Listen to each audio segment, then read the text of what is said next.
Hello विद्यार्थियों, good morning. Audio class में आप सबका स्वागत है। प्यारे विद्यार्थियों, हम उदारवादी विचारधारा पर चर्चा कर रहे थे और उदारवादी विचारधारा के तहत परंपरागत उदारवाद क्या है, आधुनिक उदारवाद क्या है, उदारवाद का अर्थ, इन सब पर अपने एक एक करके चर्चा की थी। आज अपन देखते हैं कि परंपरागत व आधुनिक उदारवाद का तुलनात्मक अध्ययन, यानी आपने परंपरागत उदारवाद को अलग से पढ़ लिया, आधुनिक उदारवाद को अलग से पढ़ लिया, तो आगे प्रश्न ये इस प्रकार से बन सकता है कि परंपरागत उदारवाद और आधुनिक उदारवाद में क्या अंतर है, या परंपरागत उदारवाद और आधुनिक उदारवाद का तुलनात्मक अध्ययन करें। तो शुरू करते हैं आज की क्लास, परंपरागत और आधुनिक उदारवाद का तुलनात्मक अध्ययन। तो अपन देखते हैं, परंपरागत उदारवाद का उदय राजतंत्र, सामंतवाद व पोपशाही के विरुद्ध एक प्रतिक्रिया के रूप में हुआ, जबकि आधुनिक जो उदारवाद है, इस आधुनिक उदारवाद का उदय पूंजीवादी व्यवस्था तथा मार्क्सवाद के विरुद्ध एक प्रतिक्रिया के रूप में हुआ। यानी पहली बात, अपन इसके उदय के आधार पर तुलनात्मक अध्ययन करते हैं। परंपरागत जो उदारवाद था, उस समय मध्यकालीन राजनीतिक व्यवस्था में राजतंत्रात्मक व्यवस्था, सामंतवाद, पोपशाही, इसका ज़्यादा बोलबाला था और लोगों के पास में स्वतंत्रता कम थी। तो उसके विरुद्ध में ये परंपरागत उदारवाद आया और जिसने व्यक्ति की स्वतंत्रता पर ज़्यादा जोर दिया। जबकि ये जो आधुनिक उदारवाद है, आधुनिक उदारवादी व्यवस्था है, वो पूंजीवाद व्यवस्था के विरुद्ध और मार्क्सवाद के विरुद्ध है। क्योंकि पूंजीवादी जो व्यवस्था थी, उसमें आम लोगों की ज़िंदगी थी वो ज़्यादा स्वतंत्र नहीं थी, यानी जो मजदूर वर्ग थे उनका ज़्यादा हित नहीं हो रहा था।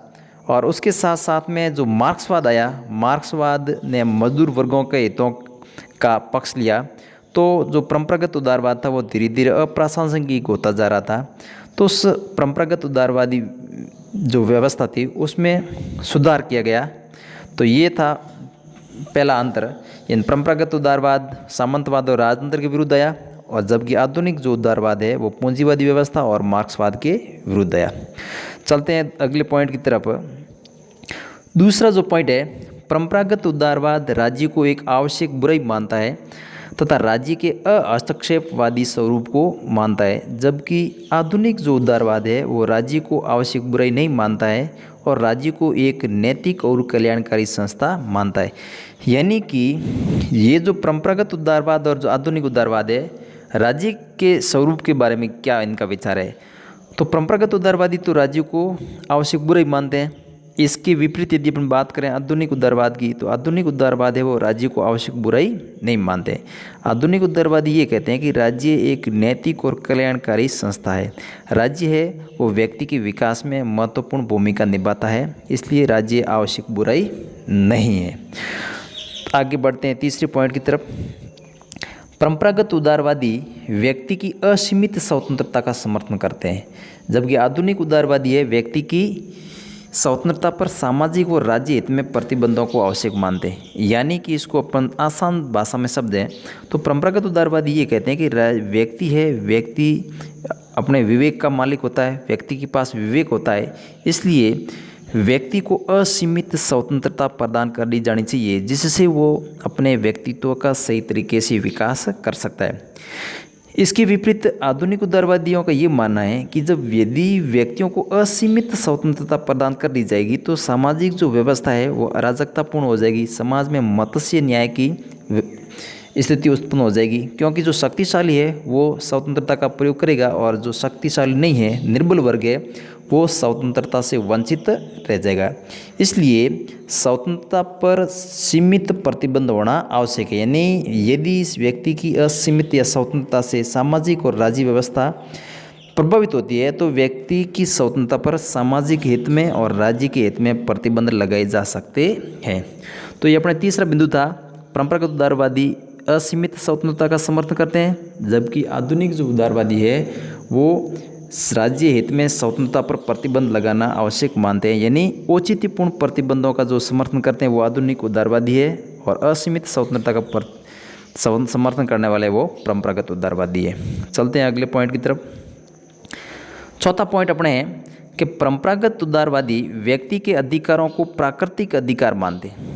यानी वो ये कहते हैं कि व्यक्ति को जो अधिकार है वो प्रकृति प्रदत्त है। जीवन, संपत्ति और स्वतंत्रता का जो अधिकार है वो प्रकृति प्रदत्त है, राज्य ने नहीं दिया है।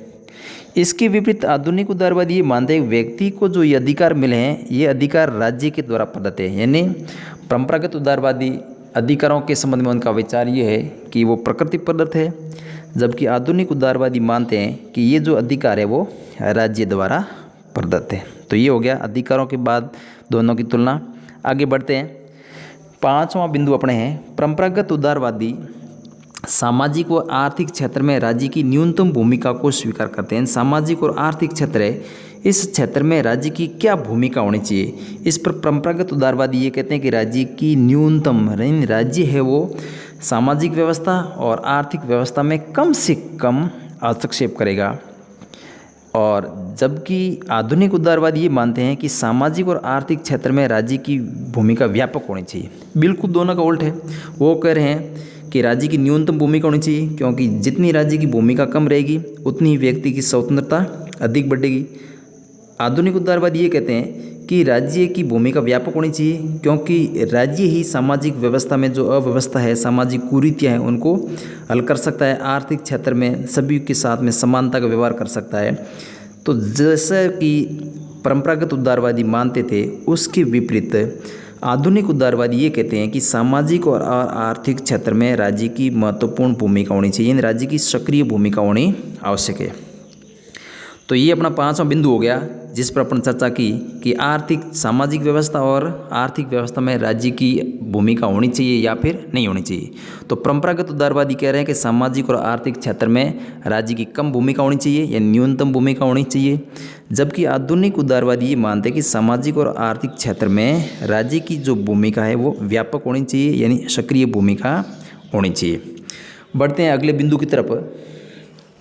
छठा बिंदु अपना है तुलना का कि परंपरागत जो उदारवादी है वो आर्थिक समाज, परंपरागत उदारवाद का जो समाज है वो बाजारू समाज है जो पूंजीवाद को बढ़ावा देता है, यानी पूंजीवाद के हितों की रक्षक है, जबकि आधुनिक उदारवाद का आर्थिक समाज मिश्रित नियंत्रित अर्थव्यवस्था को अपनाने, यानी अर्थव्यवस्था के संदर्भ में यदि दोनों की तुलना करें तो परंपरागत उदारवाद का जो आर्थिक समाज है, जो अर्थव्यवस्था है वो बाजारू है। उस अर्थव्यवस्था का मुख्य उद्देश्य ये है कि किसी प्रकार से धन कमाया जाए, यानी ये पूंजीपतियों को बढ़ावा देते हैं, गरीब मजदूर असहायों की अर्थव्यवस्था नहीं है। इस परंपरागत उदारवाद की जो अर्थव्यवस्था है, ये जो आर्थिक समाज है वो पूंजीपतियों के हितों का रक्षक है, मजदूरों का रक्षक नहीं है। इसीलिए मार्क्सवाद आया जिसने मजदूरों के हितों की रक्षा के लिए आवाज़ उठाई, तो उससे परंपरागत उदारवाद था वो अप्रासंगिक हो गया। तो फिर उसमें सुधार करने के लिए आधुनिक उदारवाद आया, और आधुनिक उदारवाद का जो आर्थिक समाज है वो मिश्रित है। आर्थिक समाज मिश्रित है। मिश्रित का मतलब ये हुआ जिसमें पूंजीपति भी होंगे, मजदूर भी होंगे, यानी दोनों पक्षों को समान रूप से महत्व दिया जाएगा।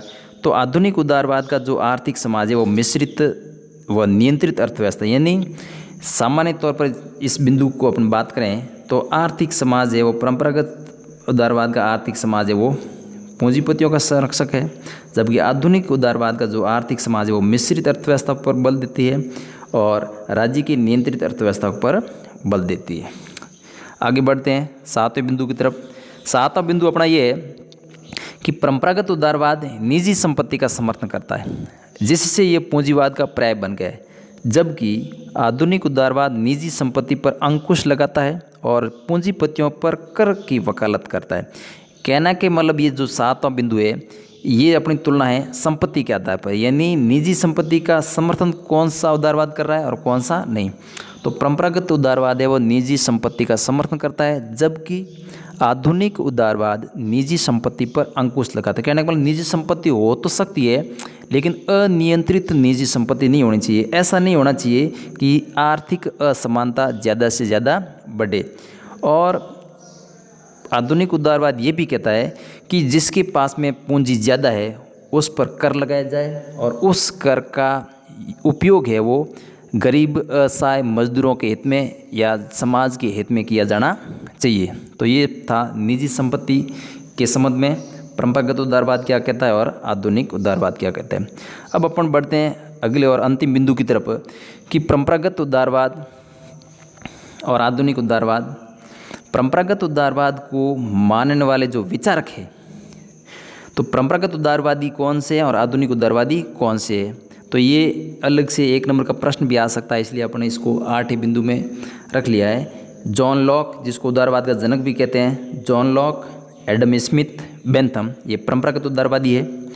और लॉस्की, मैकाइवर, टी.एच. ग्रीन, ये आधुनिक उदारवादी है। तो प्यारे विद्यार्थियों, ये छोटी सी क्लास, ऑडियो क्लास में अपने डिस्कस किया परंपरागत उदारवाद और आधुनिक उदारवाद का तुलनात्मक अध्ययन। ये एज ए नोट्स ही है, इसको आप पहले समझें और उसके बाद में इसको एज टू एज कॉपी में उतार लें। प्रश्न ये डालोगे कि परंपरागत उदारवाद और आधुनिक उदारवाद का तुलनात्मक अध्ययन, या आप ऐसे लिख सकते हो परंपरागत उदारवाद और आधुनिक उदारवाद में क्या अंतर है। ये 8 बिंदु हैं, इसको आप आराम से करें। तो आज की ऑडियो क्लास में इतना ही। धन्यवाद।